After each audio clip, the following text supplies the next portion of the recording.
तब भी हम लोग कर सकते थे। तो आज हम लोग एक और तरीका देखेंगे कोलिनिटी प्रूव करने का। उसके लिए हमको एक और नया कंसेप्ट सीखना पड़ेगा, इसको बोलते हैं हम लोग स्लोप। स्लोप का हिंदी में मतलब क्या होता है? ढलान। तो एक्चुअली में वही इसका कंसेप्ट भी है, और हम लोग स्लोप की बात करेंगे।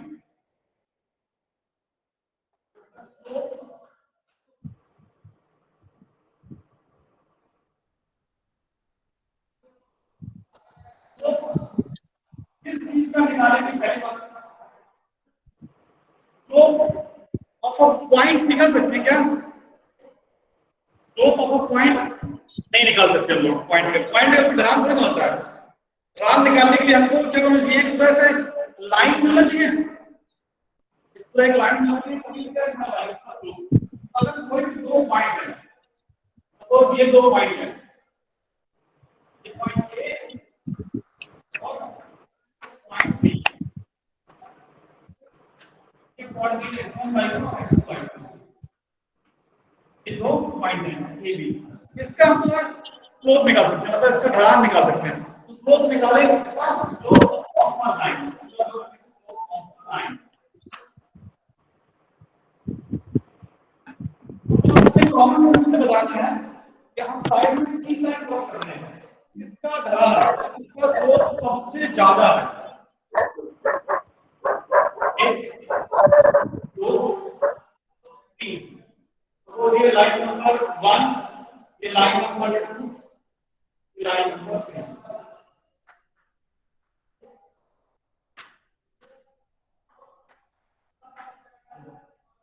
सबसे ज्यादा ढलान किसका है? लाइन नंबर 1 का। सबसे कम किसका है? सबसे कम किसका है? 3 का। तो एक्चुअली में देखिए, तो 3 का ऐसा हॉरिजॉन्टल बना है, हॉरिजॉन्टल बना।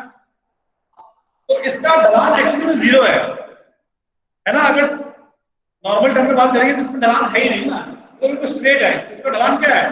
0। सबसे ज्यादा ढलान किस चीज का होगा? तो लाइन इससे वर्टिकल होगी, ऐसे। इसका स्लोप तो पॉसिबल नहीं है ना। क्या इससे ज्यादा ढलान पॉसिबल है? वर्टिकल लाइन से।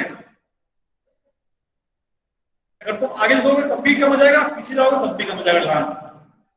तो ये बात समझ में आती है सबको कि सबसे ज्यादा स्लोप किसी चीज का पॉसिबल है, इससे ज्यादा स्लोप किसी चीज का पॉसिबल ही नहीं है। और सबसे कम स्लोप किसका पॉसिबल है? इस वाली लाइन का, ये जो हॉरिजॉन्टल लाइन है। दिख रहा है? तो ये दो बातें सबको क्लियर है? तो एक बात हम लोग कॉमन सेंस बोलेंगे, तो ये एंगल इसका कितना है? Horizontal 0 degree. 0 डिग्री से बढ़ते हैं धीरे धीरे 90 डिग्री तक। 0 डिग्री से 90 डिग्री तक बढ़ते हैं तो स्लोप इंक्रीज होता है।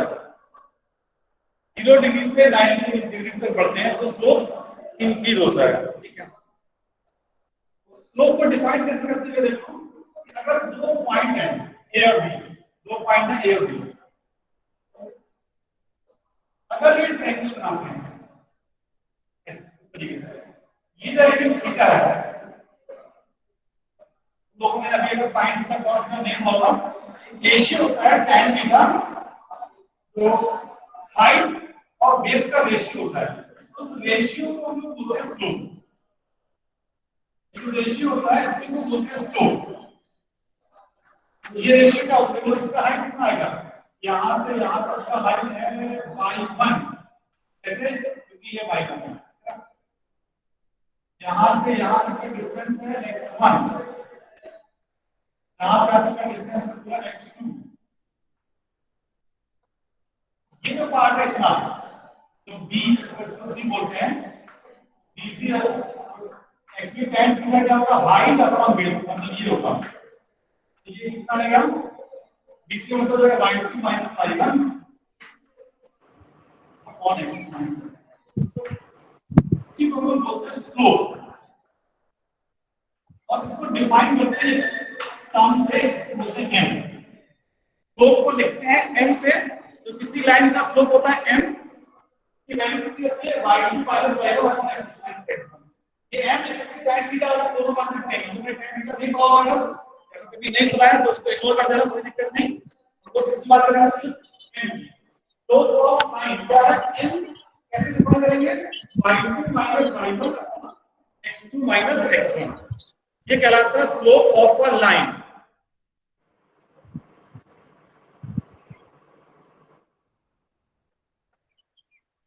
हाँ बेटा क्या हो गया, किसको क्या दिक्कत है?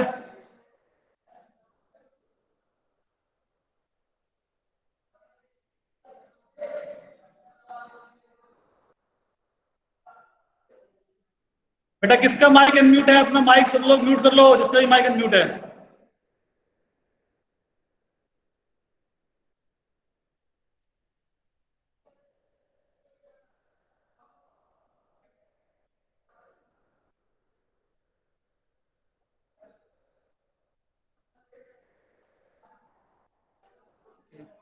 हाँ tan थीटा क्या होता है?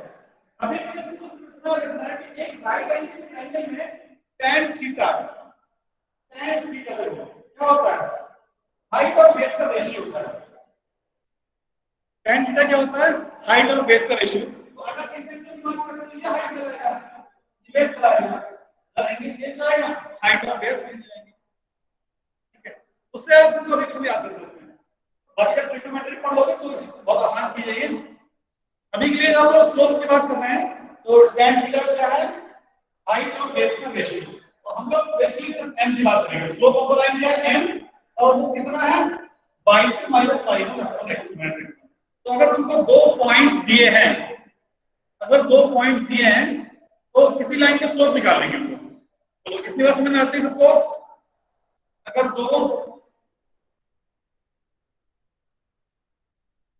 दो पॉइंट्स दिए हैं तो हम लोग स्लोप निकालेंगे। अच्छा, दो पॉइंट से कितनी लाइन बन सकती है बताओ?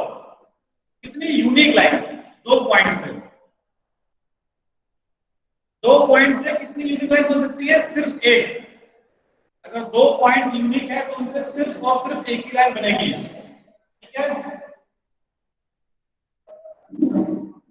अगर दो पॉइंट यूनिक है तो उनसे सिर्फ और सिर्फ एक ही लाइन बनेगी। तो अगर कुछ हम लोग इसको निकालते हैं, ये हमारा y एक्सिस है, ये हमारा x एक्सिस है। तो देखो अभी तुमको बहुत कुछ याद है, लेकिन इसलिए बहुत आसान चीज है। ये पॉइंट है लिया है 1, ये पॉइंट लिया है 1, और इसके बिल्कुल हॉरिजॉन्टली चल के वो पॉइंट लेते हैं 5, ये भी हाइट हो गया, ये भी हाइट हो गया। ये है 5,2 और ये है 1,2। सपोज ये है और ये पॉइंट बी है, तो बोलो स्लोप ऑफ एबी क्या होगा?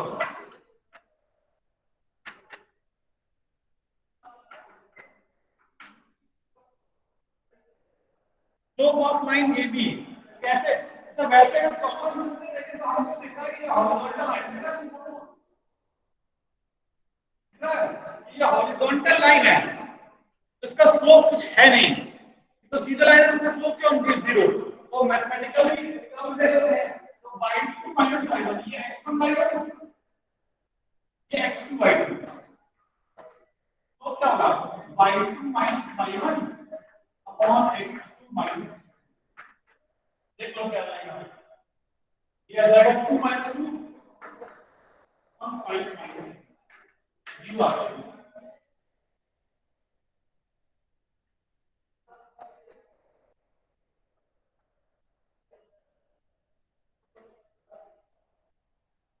बोलो, तो स्लोप क्या आ गया? 0। y2 minus y1 upon x2 minus x1 से। तो इस तरीके से हम लोग किसी भी लाइन का स्लोप निकाल सकते हैं। अब ये बताओ, अगर 3 पॉइंट एक ही लाइन में है, बेटा वाइस क्लियर नहीं है, इसके अलावा बेटा वॉइस ब्लू क्लियर है, माइक भी वायरलेस लगा, इसमें कोई दिक्कत नहीं होनी चाहिए।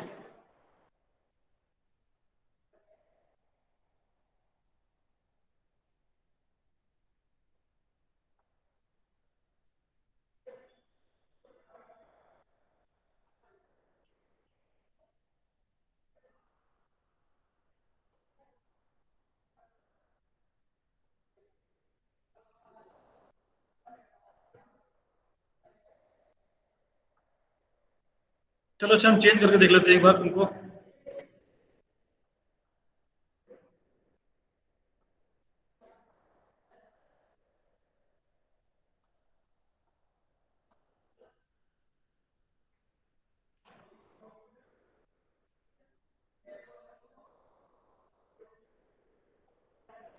माइक चेंज कर दिया, आप देख लो अगर जिसको दिक्कत है तो।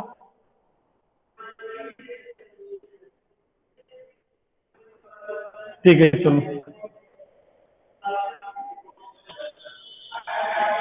ओके हाँ, तो स्लोप ऑफ लाइन समझ गए क्या होता है?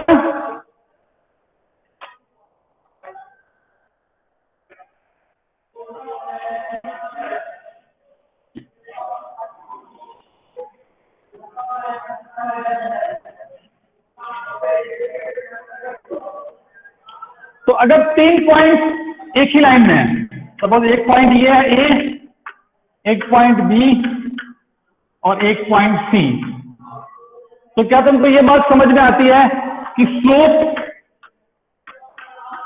ए B equal to slope B C और equal to slope A C, ये सारे स्लोप इक्वल होंगे?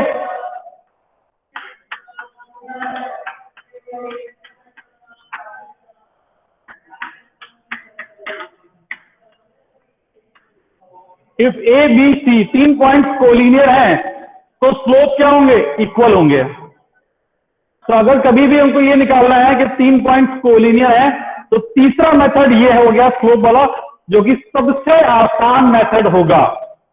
सबसे आसान मेथड यही होगा अगर तुमको चेक करना है कि 3 पॉइंट कोलिनियर है या नहीं। हम लोग किन्हीं इसका स्लोप और इसका स्लोप निकाल दो किसी भी दो पेयर का, अगर वो स्लोप इक्वल है इसका मतलब 3 पॉइंट कोलिनियर है। तीसरे की जरूरत ही नहीं है। अगर ए बी और बीसी का स्लोप इक्वल है मतलब ए बी और बीसी एक स्ट्रेट लाइन में, तो एसी अपने आप उसी लाइन पे हो जाएगा। तो कल जो क्वेश्चन किया था याद है, जैसे अगर पॉइंट कल शायद हमको ऐसा बता रहा, पॉइंट ए लिया था हमने 3,2 और पॉइंट बी लिया था 7,8 और पॉइंट सी लिया था 15,20। यही था लास्ट क्वेश्चन शायद, बोलो 3, 2, 7, 8 और 15, 20। अगर हमको चेक करना है कि ये कोलिनियर है कि नहीं, तो कल हम लोगों ने क्या किया था, इसका ट्रायंगल का एरिया निकाला था। एरिया निकाला था तो एरिया क्या आ गया था? 0। अब अगर ये कोलिनियर है तो इसका मतलब स्लोप ऑफ ए बी और slope of B C equal होना चाहिए, तभी वो कोलिनियर कहलाएंगे। चेक कर लेते हैं। स्लोप ए बी बोलो कितना होगा? Slope A B y2 minus y1 मतलब 8 minus 2 upon x2 minus x1, 7 minus 3 कितना आ रहा है देख लो। ऊपर आ जाएगा 6 और नीचे आ जाएगा 4, तो 6/4 मतलब 3/2।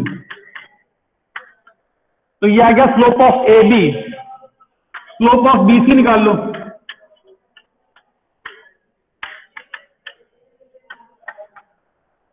20 माइनस 8 अपॉन 15 माइनस 7, 12 और नीचे आ जाएगा 8, 4 से काट दो, इक्वल आ गया स्लोप। इक्वल आ गया मतलब क्या है? ए बी और बी सी एक ही लाइन में है, तो ए सी भी अपने आप उसी लाइन पे हो जाएगा। अगर तुम एसी का निकाल भी दोगे तब भी वो सेम आएगा, कोई मतलब नहीं है उससे। तो सबसे आसान मेथड है ये स्लोप का, अगर तुमको चेक करना है कि पॉइंट्स आर कोलिनियर और नॉट। बोलो चलो क्लियर है स्लोप का फंडा?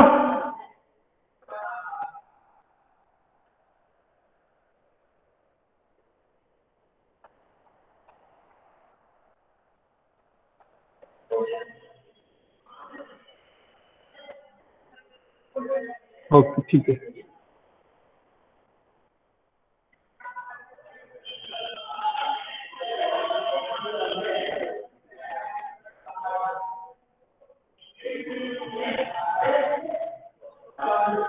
अच्छा चलो अब हम क्वेश्चन दे रहे हैं, निकालो। तो find the slope of line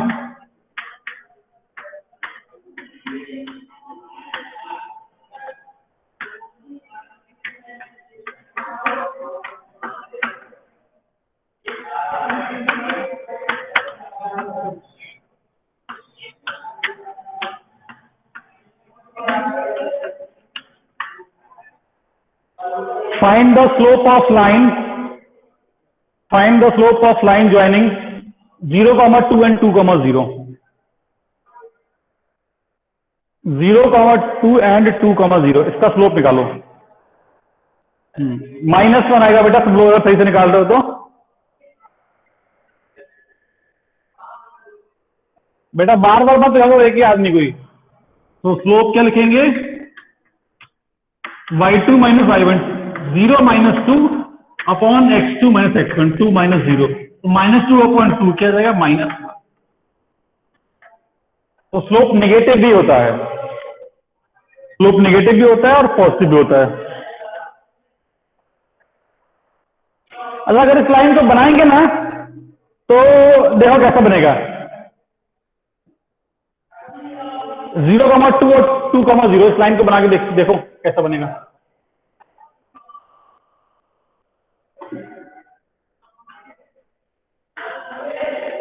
zero comma two तो होगा यहां पे और 2,0 होगा यहां पे, क्योंकि एक में y कोऑर्डिनेट 0 है और एक में x कोऑर्डिनेट 0 है।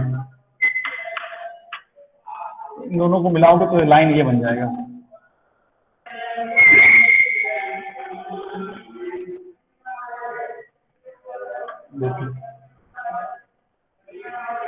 ये लाइन बन जाएगा। इस लाइन का स्लोप क्या है, नेगेटिव। अच्छा, लाइन की शक्ल देख के हम लोग बता सकते हैं इसका स्लोप नेगेटिव होगा या पॉजिटिव। उसका एक तरीका होता है, लाइन की शक्ल देख के तो बता दोगे कि उसका स्लोप नेगेटिव है या पॉजिटिव। सुनो ध्यान से, कैसे पता करते हैं। सर ये तो नहीं बेटा, 45 डिग्री नहीं है बेटा ये स्लोप। सुनो, ये बताओ एक्स एक्सिस की पॉजिटिव डायरेक्शन से इसका एंगल अगर लिखोगे तो ये वाला एंगल काउंट नहीं करेंगे। एक्स एक्सिस की पॉजिटिव डायरेक्शन मतलब ये वाला डायरेक्शन, इस तरफ, इस डायरेक्शन से एंटी क्लॉकवाइज, तो ये एंगल है, ये एंगल। अगर ये एंगल 90 से बड़ा है तो स्लोप नेगेटिव होता है। अगर लाइन का एक्स एक्सिस से एंगल 90 से बड़ा है ना तो स्लोप नेगेटिव होता है। लाइन का एंगल निकालते कैसे हैं, इसी तरीके से। कभी भी गलती मत करना कि तुम ये वाला एंगल काउंट होगा, नहीं। एंगल हमेशा कैसे देखते हैं, एंटी क्लॉकवाइज, क्योंकि क्लॉकवाइज एंगल नेगेटिव होता है। क्लॉकवाइज एंगल क्या होता है, नेगेटिव। एंटी क्लॉकवाइज एंगल क्या होता है, पॉजिटिव। तो एक्स एक्सिस की पॉजिटिव डायरेक्शन मतलब इस डायरेक्शन से एंटी क्लॉकवाइज लाइन जो एंगल बना रही है, अगर वो एंगल 90 से बड़ा बन रहा है तो स्लोप क्या होगा, नेगेटिव। 90 से छोटा बन रहा है, स्लोप क्या होगा, पॉजिटिव। 90 पे स्लोप क्या होगा, अनडिफाइंड, डिफाइंड नहीं होगा। क्यों, क्योंकि डिनोमिनेटर में 0 आ जाएगा उस केस में। तुम चेक कर सकते हो, अगर ऐसी लाइन बना दोगे, ऐसी बिल्कुल जस्ट खड़ी लाइन, उसका स्लोप क्या हो जाएगा, इन्फिनिटी या अनडिफाइंड। क्योंकि इसमें जैसे अगर तुम चेक कर लो, इसका एक्स कोऑर्डिनेट तो फिक्स है, ये 1,2 ऑल पर चले जाओ, सपोज ये 1,5 है, तो दिख रहा है कि 5 - 2 अपॉन नीचे आएगा 1 - 1। तो जो बिल्कुल ऐसे वर्टिकल लाइन बनेगी ना, उसका स्लोप क्या हो जाएगा, अनडिफाइंड। जो वर्टिकल लाइन बनेगी उसका स्लोप क्या हो जाएगा, अनडिफाइंड। ठीक है, तो अब तुम लोग ये बात समझ सकते हो आराम से कि स्लोप देखो कैसे बढ़ता है और कैसे नेगेटिव में पहुंचता है। जैसे अगर अपना ये एक्सिस है, ठीक है, इस समय अगर हॉरिजॉन्टल लाइन है, ये हॉरिजॉन्टल लाइन, स्लोप है 0, थोड़ा बढ़ गया, स्लोप पॉजिटिव हो गया, यहां पे स्लोप 1 हो जाएगा। कहां पे, जब ये एंगल 45 है, देख रहा है, क्योंकि उस समय क्या होगा, देखो 45 पे जितना हाइट आएगा उतनी बेस आएगा। ये बात समझ में आती है जो बोल रहे हैं कि 45 पे जितना हाइट आएगा उतना ही बेस आएगा। बोलो, तो इसका मतलब स्लोप 1 हो जाएगा। कैसे, height upon base, height upon base क्या जाएगा, 1 अपॉन जो भी हाइट है वही बेस है, तो रेशियो जाएगा 1। तो अगर 45 डिग्री एंगल है ना तो स्लोप होता है 1। जैसे हम लोग बढ़ते जाओगे, जैसे जैसे यहाँ पे और बड़ा हो जाएगा, और बड़ा हो जाएगा, एक समय से आएगा कि जब वो बिल्कुल वर्टिकल लाइन होने वाला होगा तो उसका स्लोप बिल्कुल बढ़ा जाएगा। मतलब वर्टिकल लाइन के केस में वो इन्फिनिटी को टेंड करेगा, ये जो लाइन है। उसके बाद जैसे ही वो इस तरफ आएगा, लाइन ऐसे हो गई तो स्लोप हो गया नेगेटिव। जैसे लाइन इस तरफ झुक गई, अब जब वो लाइन ये वाली है इसका एंगल 90 से बड़ा हो गया। अभी तक ये 90 से कम था, ये भी 90 से कम था, यहां पर 90 हुआ और जैसे ही 90 के आगे गए तो स्लोप क्या होता है, नेगेटिव। उसके बाद फिर नेगेटिव, ऐसे चलता है। तो जो अगर कोई लाइन इस तरीके से है स्लोप नेगेटिव, अगर कोई लाइन इस तरीके से है तो स्लोप पॉजिटिव। ठीक है,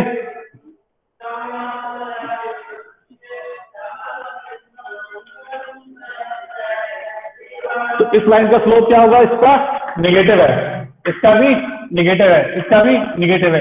इस लाइन का स्लोप क्या है, अनडिफाइंड। ठीक है, इसका स्लोप पॉजिटिव है, इसका स्लोप पॉजिटिव है। ये 45 डिग्री वाली, इसका स्लोप क्या है, 1 है, इसका स्लोप क्या है, पॉजिटिव है। और इस वाली लाइन का स्लोप क्या है, 0 है। अच्छा, कोई बोले सर ये लाइन जो है, बेटा इस लाइन और ये लाइन एक ही है, बस इसके अलावा तो कोई लाइन होगा ही नहीं। अगर तुम बोल रहे हो ये वाला लाइन, देखो इसको पीछे बढ़ा दो ना, यही लाइन है, इस लाइन को अलग से काउंट नहीं करेंगे, लाइन तो एक ही है। ये जो पूरा लाइन गया है वो एक ही लाइन था, ऐसा नहीं कि लाइन आधा है आधा आधा उधर, लाइन को पूरा एक काउंट करेंगे ना।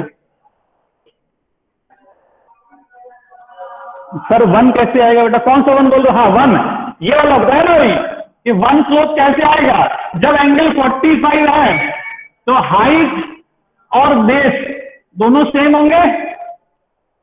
45 डिग्री पे ट्रायंगल कैसे बनेगा, ऐसे चलो, 45 डिग्री पे ट्रायंगल कैसे बनेगा, ऐसे स्लोप बनेगा, बोलो। तो आइसोसेलेस ट्रायंगल में हाइट और बेस सेम हो जाएगा, और होता क्या स्लोप, हाइट अपॉन बेस का रेशियो, जब दोनों ही इक्वल हैं तो क्या हो जाएगा, 1।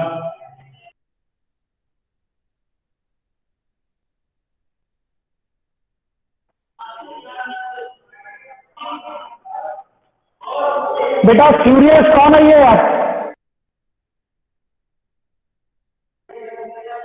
विष्णु प्रताप, उसको बाहर कर देंगे अभी हम ग्रुप से। क्यूरियस कौन है ये बेटा,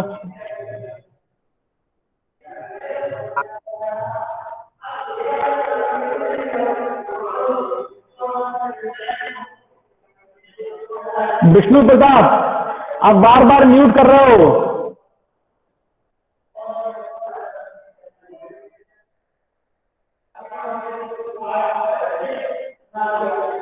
अच्छा, अपने अपने स्कूल का आज चाहिए,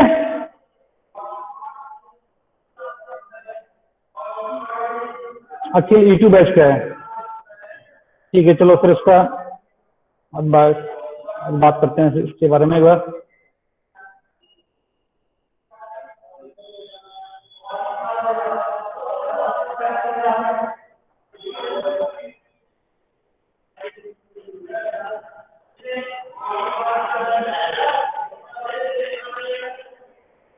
ओके ठीक है, बताओ स्लोप में किसी को डाउट है, कुछ पूछना है स्लोप के बारे में।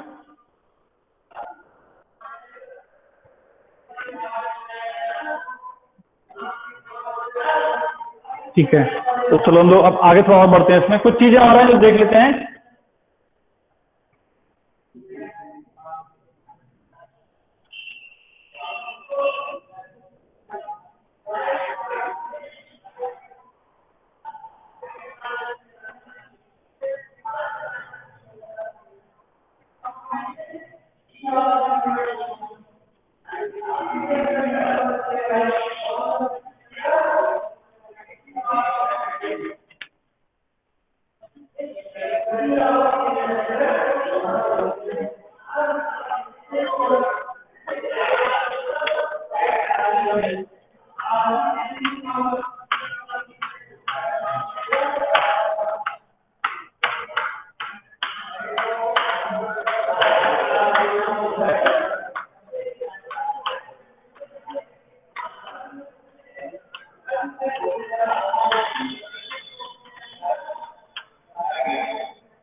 देखो next important point related two triangles,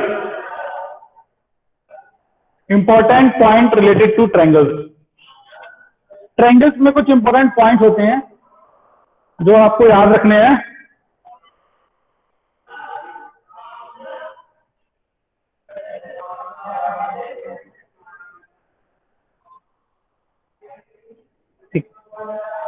okay, तो एक एक करके हम सबके नाम लिखते हुए चलेंगे और उनका डेफिनेशन भी बताते हुए चलेंगे। तो सबसे पहले लिख लो सेंट्रॉइड।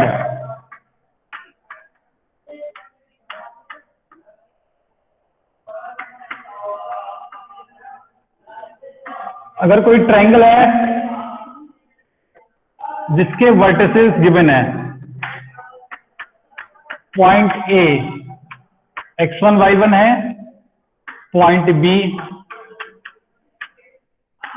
x2 y2 है, पॉइंट सी x3 y3 है। ठीक है, तो BC का मिड पॉइंट D है, AC का या फिर CA का मिड पॉइंट E है, और इसी तरह AB का मिड पॉइंट F है।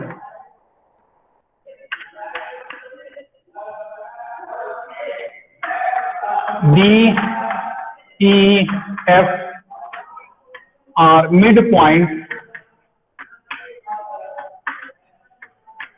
of BC, CA and AB respectively.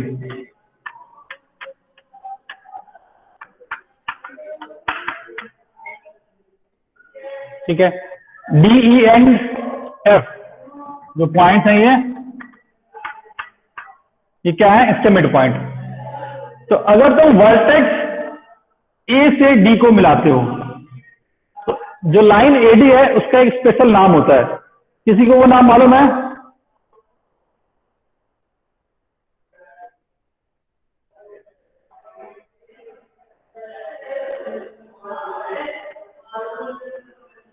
Altitude कहां से आएगा बेटा?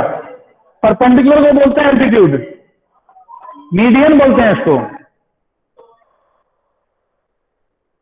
वर्टेक्स को सामने वाली साइड के मिड पॉइंट से जब मिलाओगे तो that is called median.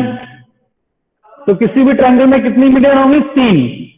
Vertex ए से एक मीडियन, इसी तरह वर्टेक्स बी से एक और मीडियन बनेगा, और इसी तरह वर्टेक्स सी से एक और मीडियन बनेगा। तो किसी भी ट्रायंगल में 3 मीडियन होती हैं, और तीनों मीडियन में खास बात होती है कि वो एक ही पॉइंट पे इंटरसेक्ट करती हैं, तीनों के तीनों।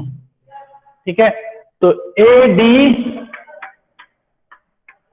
B E and C F are called medians. ठीक है, ये तीनों क्या कहलाती हैं? Medians of a triangle. और मीडियंस का जो पॉइंट ऑफ कॉन्करेंसी होता है, कॉन्करेंसी का मतलब होता है कि एक ही पॉइंट से जहां से पास कर रही हैं सारी लाइंस, तो ये सारी की सारी लाइंस इस पॉइंट से पास कर रही हैं। सपोज इस पॉइंट को हमने नाम दे दिया जी, बोलो, इस पॉइंट को हमने नाम दे दिया जी, तो पॉइंट ऑफ कॉन्करेंसी क्या हो जाएगा? जी। तो पॉइंट ऑफ कॉन्करेंसी को ही हम लोग बोलते हैं सेंट्रॉइड। कॉन्करेंसी वर्ड सबको मालूम है ना क्या होता है? एक ही पॉइंट से जब बहुत सारी लाइन पास होती हैं तो उस पॉइंट को हम लोग बोलते हैं पॉइंट ऑफ कॉन्करेंसी।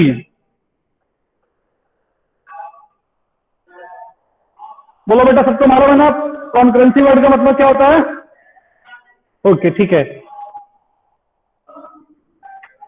तो ये भी लिख लेंगे ये। और ये ऐसा नहीं कि आज होगा, ये हमेशा होगा। अगर तुम ट्रायंगल बनाओगे घर पे तब भी ऐसा होगा कि तीनों मीडियंस हमेशा एक ही पॉइंट से पास करेंगी। तो A D B E and C F are concurrent line, concurrent lines, and their point of concurrency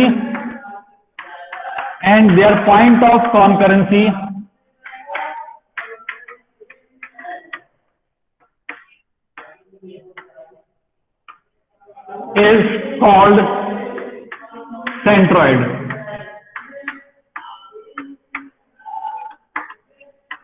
तो G क्या है? Centroid, point of concurrency. हाँ बेटा लिख लो। अभी हमारा नेक्स्ट काम क्या है कि हम लोग इसके कोऑर्डिनेट्स भी निकालेंगे और बहुत आराम से निकाल सकते हैं।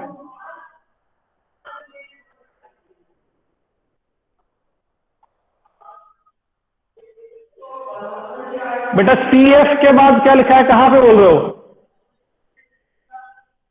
ये R लिखा है दोनों में, ARE।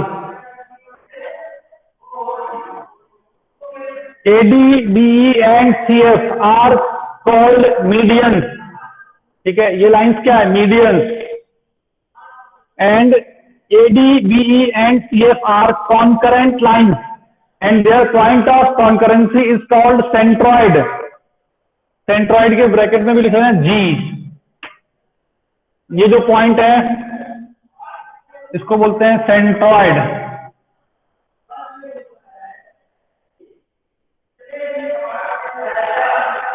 Sir concurrency and centroid एक ही नहीं बेटा। कॉन्करेंसी मतलब होता है कि जैसे कॉन्करेंसी मतलब एक लाइन, दो लाइन, तीन लाइन, चार लाइन, पांच लाइन, ये सब इस पॉइंट से पास कर रही है तो ये सारी लाइन कॉन्करेंट है। पॉइंट ऑफ इंटरसेक्शन कहलाता है कॉन्करेंसी। तो पॉइंट ऑफ इंटरसेक्शन जब दो लाइन कटती है तो उसको बोलते हैं पॉइंट ऑफ इंटरसेक्शन। अब जब बहुत सारी लाइंस एक जगह से पास करती है तो उस पॉइंट को बोलते हैं पॉइंट ऑफ कॉन्करेंसी और लाइंस को बोलते हैं कॉन्करेंट।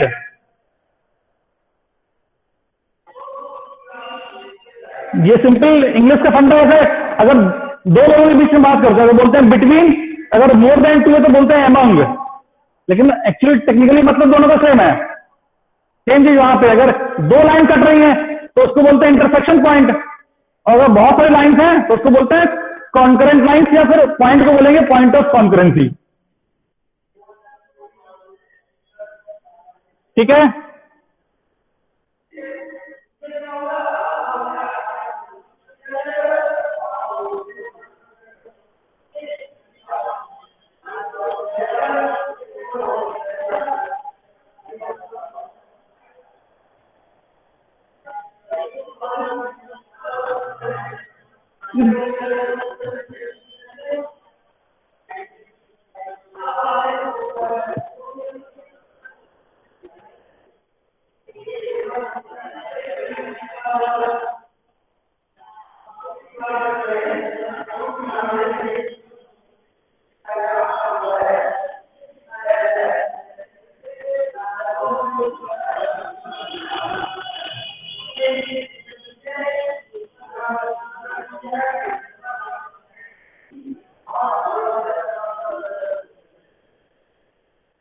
बेटा जिसको डाउट है वही हैंड रेज करो अपना, बाकी लोग मत करो।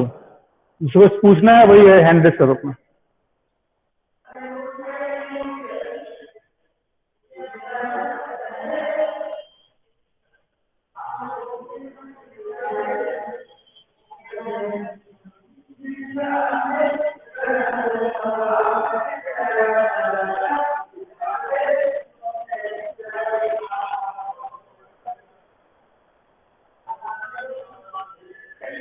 लिख लिया सबने? आगे बात करें। अब देखो ये जो मीडियन और सेंट्रॉइड का फंडा है इसमें एक बहुत इंपॉर्टेंट रेशियो होता है, वो तुमको याद रखना है कि जो सेंट्रॉइड होता है, सेंट्रॉइड मीडियन को 2:1 में डिवाइड करता है।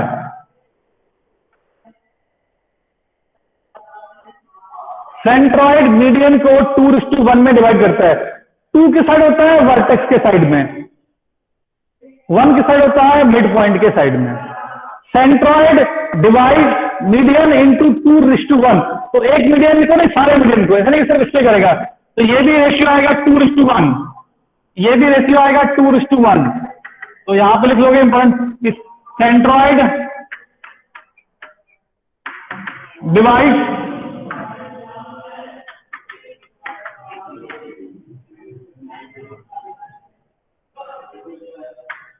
median through vertex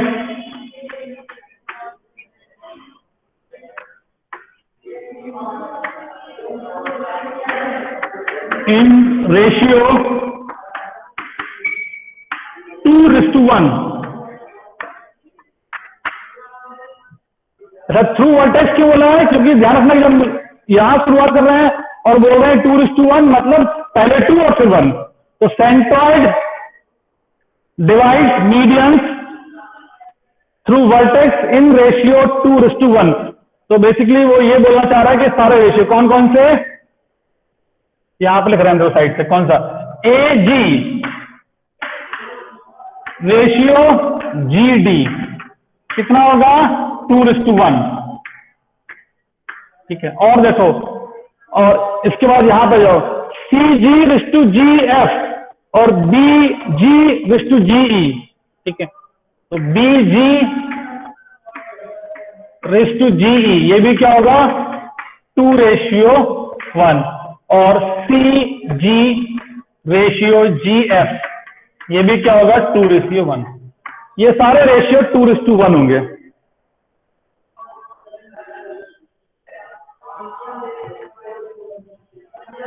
ये वाला लिख लिया होगा, इसको एज कर रहे हैं। अब देखो, हम लोगों ने सेक्शन फॉर्मूला पढ़ा है और मिड पॉइंट फॉर्मूला भी पढ़ा है, तो तुम लोग अपना दिमाग इस्तेमाल करके बताओ कि पॉइंट डी के कोऑर्डिनेट क्या होंगे using the mid point formula. जल्दी से बताओ पॉइंट डी क्या होगा। ये मिड पॉइंट है, मतलब ये रेशियो 1:1 होगा, हमको समझ में आ रहा है। ये रेशियो 1:1 होगा, तो बोलो जल्दी से पॉइंट डी कितना आएगा।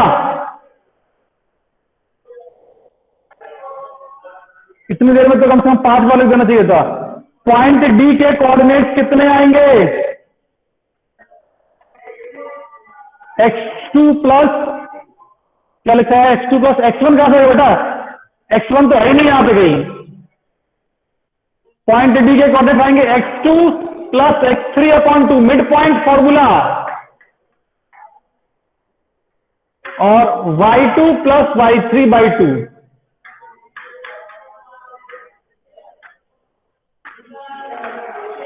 देख लो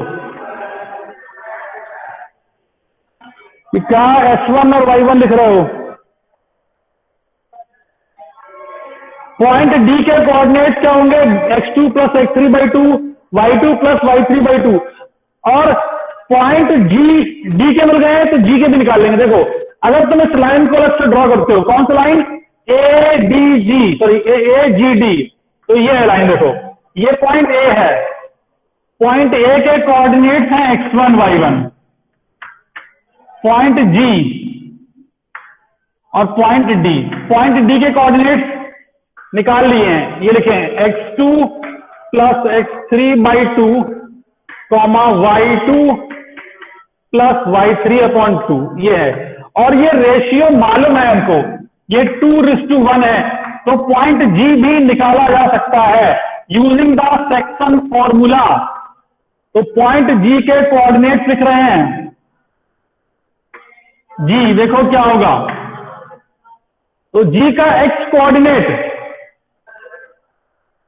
2 इंटू दिस, इसका एक्स से मल्टीप्लाई करेंगे, 1 इंटू दिस, x1 से मल्टीप्लाई करेंगे अपॉन 2 + 1, तो हम लिख रहे हैं देखो 2 इंटू x2, तो 2 को मल्टीप्लाई करना है x2 प्लस x3 अपॉन 2 से। हम इसको रेज करके लिख रहे हैं नीचे, इसको ये तो लिख ही लिया होगा सबने।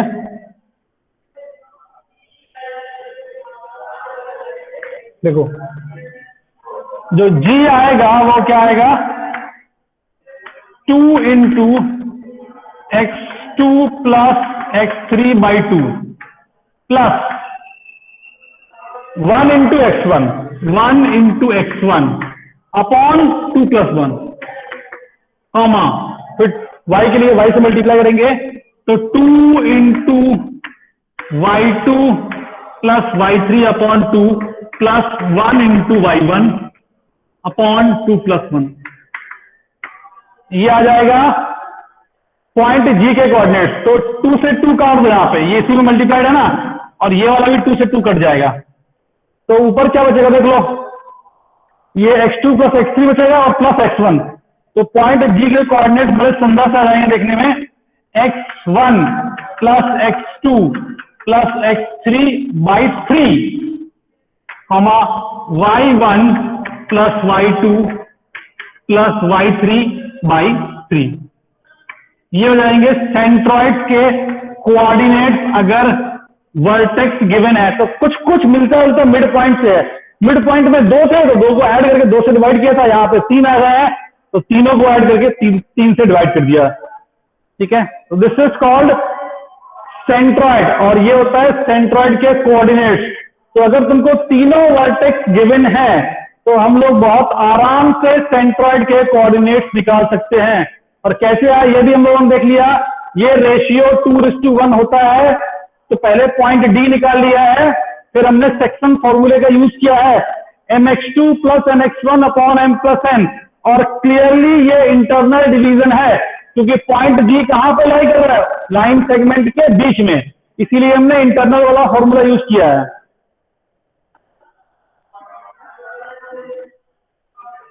बोलो बेटा किसी को इसमें कुछ भी डाउट है पहले तो लिख लो जल्दी से, फिर कुछ डाउट हो तो पूछ लो और नहीं है तो फिर हम लोग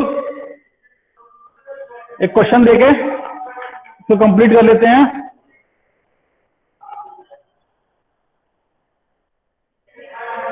ये रेशियोज तुमको याद रखने हैं।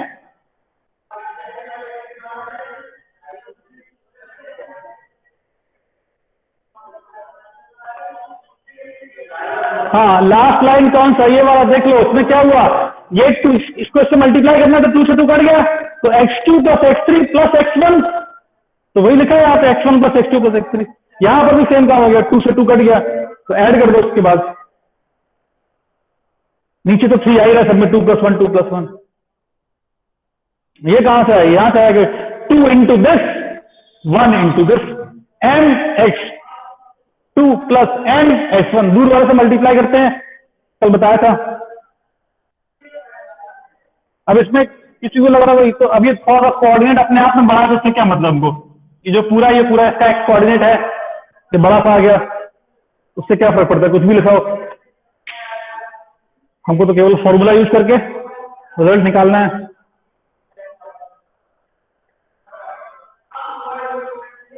हाँ, लेकिन देखो फॉर्मूला बहुत आसान सा आया है, x1 + x2 + x3/3।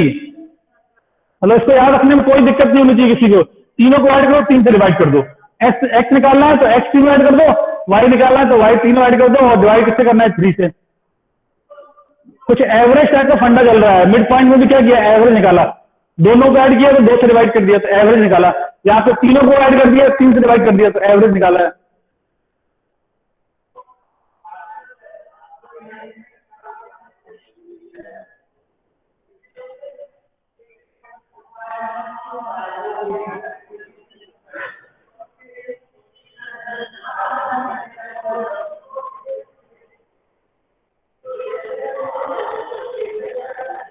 ओके ठीक है, लिख लिया सबने, कॉपी कर लिया।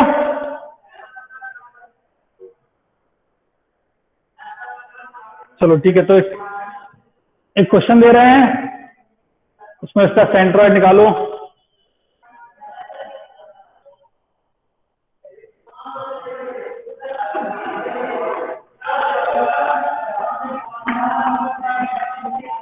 क्वेश्चन ले लो, find the centroid of triangle ABC. Find the centroid of triangle ABC.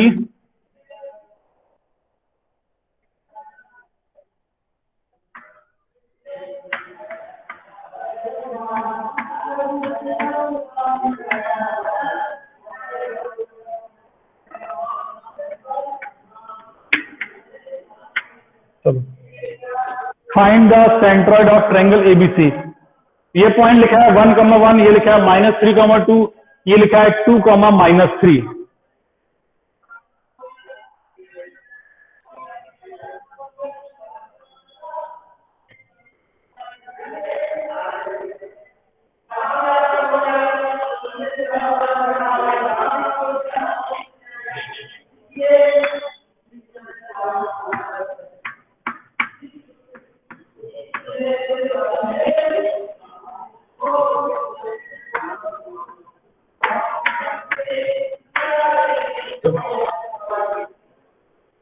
Find the centroid of triangle ABC.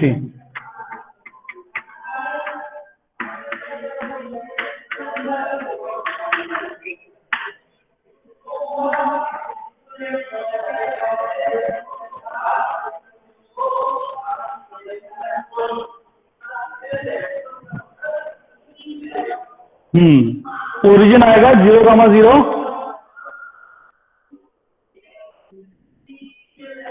ठीक है,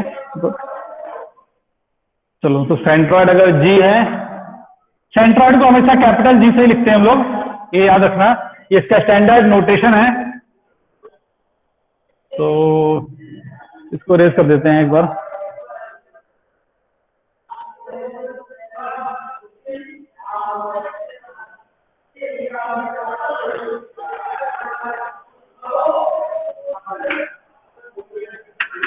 क्या होगा, x1 प्लस x2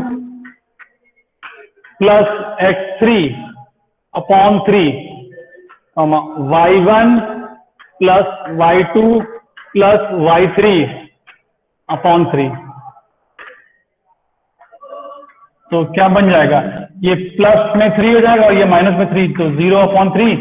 सिमिलरली यहां पर भी +3 और -3, तो क्या आ गया 0,3।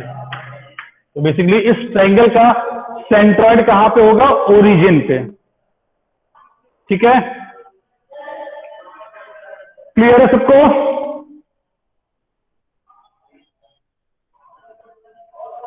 ओके ठीक है, और कुछ किया है तुम्हारी बुक में इसके अलावा?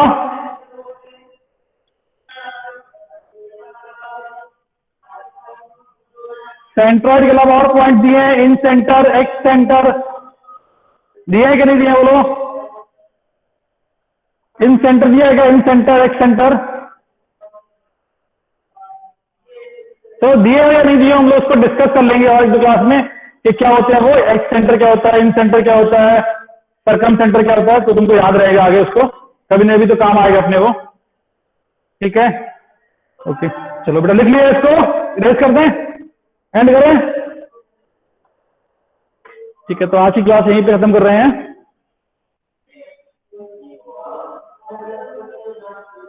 सबने कॉपी कर लिया है, रेस कर, एंड कर दें। ऐसा कोई है जो कॉपी कर रहा है?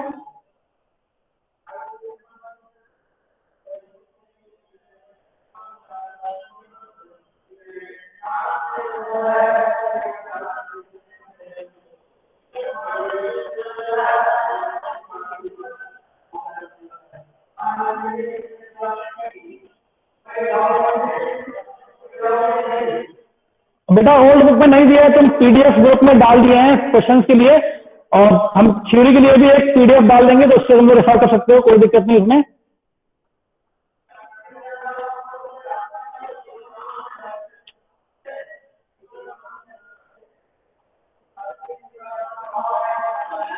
देखो अभी भी हम एक बात बोल रहे हैं, तुम लोगों को बुक्स पे इतना कंसंट्रेट नहीं करना है, क्लास पे कंसंट्रेट करना है ज्यादा।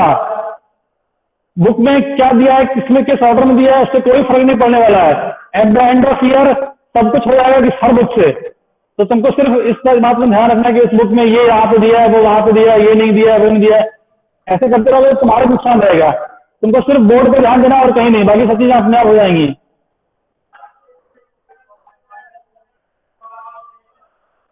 बेटा प्रैक्टिस का एक अलग कॉपी बनाना है, कहा ना, एक्सरसाइज सॉल्व करने के लिए अलग कॉपी बनाना है, क्लास नोट्स का अलग कॉपी बनाना है।